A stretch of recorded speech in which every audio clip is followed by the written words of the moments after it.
71% of our planet's surface is covered in water. 332.5 million cubic miles of it. 366 billion gallons. That's over 48 billion gallons of water for every person on Earth. But today, 1 out of 3 people don't have access to safe drinking water. Some projections will show by 2050, more than half our population will be living in water-stressed areas. That's over 4 billion people. These aren't just issues in developing countries, something you hear about elsewhere. These are things that are happening in our communities all the time. Worried and angry about lead contamination. The military in remote parts of Puerto Rico. And that's the result of many things, but one of them is that 96.5% of that water is found in our oceans. It's saturated with salt and undrinkable. And most of the Earth's fresh water is locked away in glaciers or deep underground. Less than 1% of it is available to us. When you dig a little bit and look under the surface, even here in the United States, we have large numbers of people that don't have access to safe, clean drinking water. So why can't we just take all that seawater, filter out the salt, and have a nearly unlimited supply of clean, drinkable water?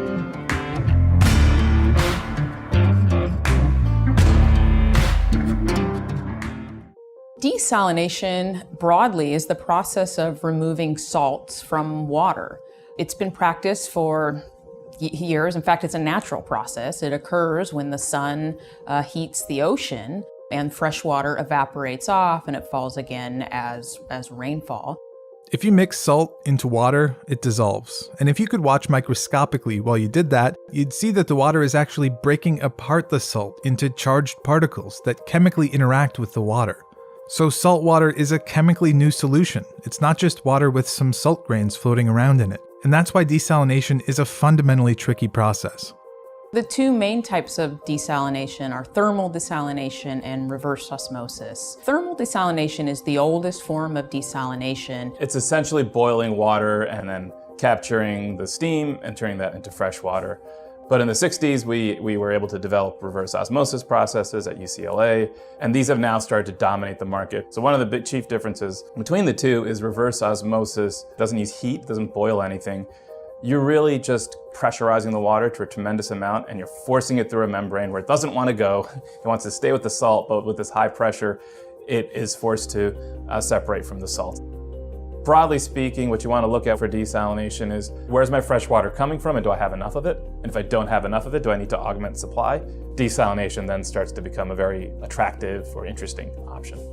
Which is why the vast majority of desalination efforts right now are happening in places like the Middle East and North Africa, rich with fossil fuels, but also experiencing extreme water scarcity. Just 2 countries, Saudi Arabia and UAE, they produce 1/4 of the desalination water that is produced currently on this planet. Concerns about desalination fall broadly into 3 categories: the amount of energy required, how much it costs, and its environmental impacts. There are some that really see it as a key solution. There are others that push back and argue that it's very energy intensive, it's very expensive, it has impacts on the marine environment, and that we should pursue alternatives first. It requires a tremendous amount of energy to basically break up that bond between the water and the salt. Ocean water desal can be 25 times as energy intensive as other freshwater approaches. Historically, the impediment for seawater desalination being more abundant or popular in North America has been cost. It has been cost prohibitive historically. The Claude Lewis Carlsbad desalination plant outside of San Diego is the largest of its kind in the Western Hemisphere and has been operating since 2015, producing 50 million gallons of clean water a day. It's in San Diego County because of its dry, arid climate. The county has historically imported nearly all of its water from the Colorado River in Northern California. In San Diego, in the Carlsbad example, they are spending twice as much for seawater desalination as they do on imported water. Now, they were looking at it and saying, well, at some point in the future, the cost will be comparable. And I think some folks pointed to the fact that, well, when that's the case, then that's probably when you should build it. Today, desalinated water in Carlsbad costs approximately twice as much as imported water, but you're comparing apples and oranges because that imported water is coming from systems that were built a half a century ago where all the capital investment has been paid off. Standing down for 5 or 10 years hoping there's some major breakthrough in the technology is not going to materially reduce the cost of building infrastructure. And that's not unique to desal and water. That's true of all public infrastructure. We have a huge deficit. We need to start building not just water, but transportation and housing now, not 5 or 10 years from now. The Carlsbad plant is operated as a public-private partnership. With the Carlsbad seawater desalination plant and the proposed Huntington Beach seawater desalination plant, we're proposing a public-private partnership where the plant is 100% privately financed.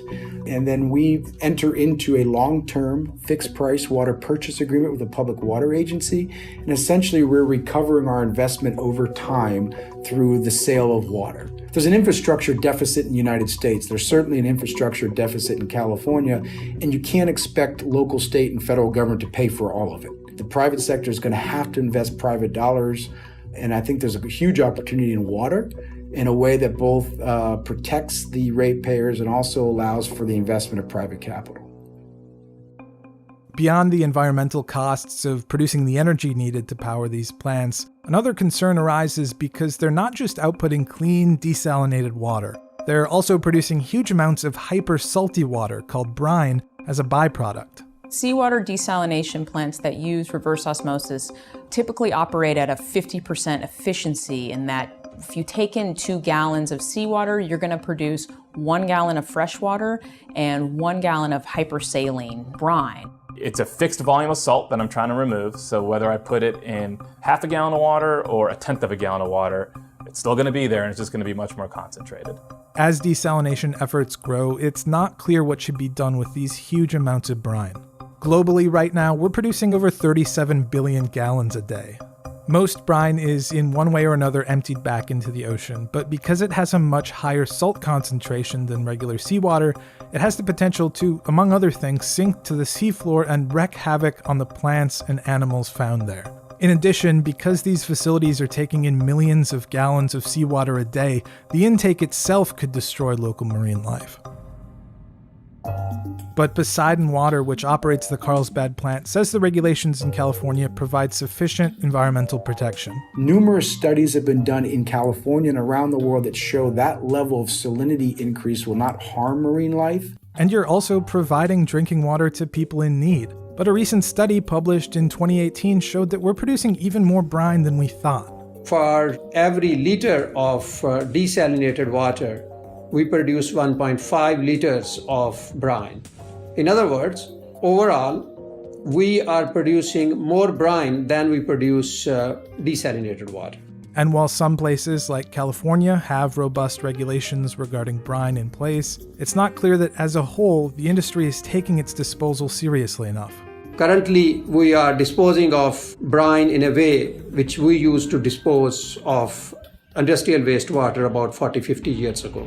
So if desalination uses a huge amount of energy, is very expensive compared to other options, and in the end we're producing more potentially harmful brine than clean water, why do we continue to pursue it?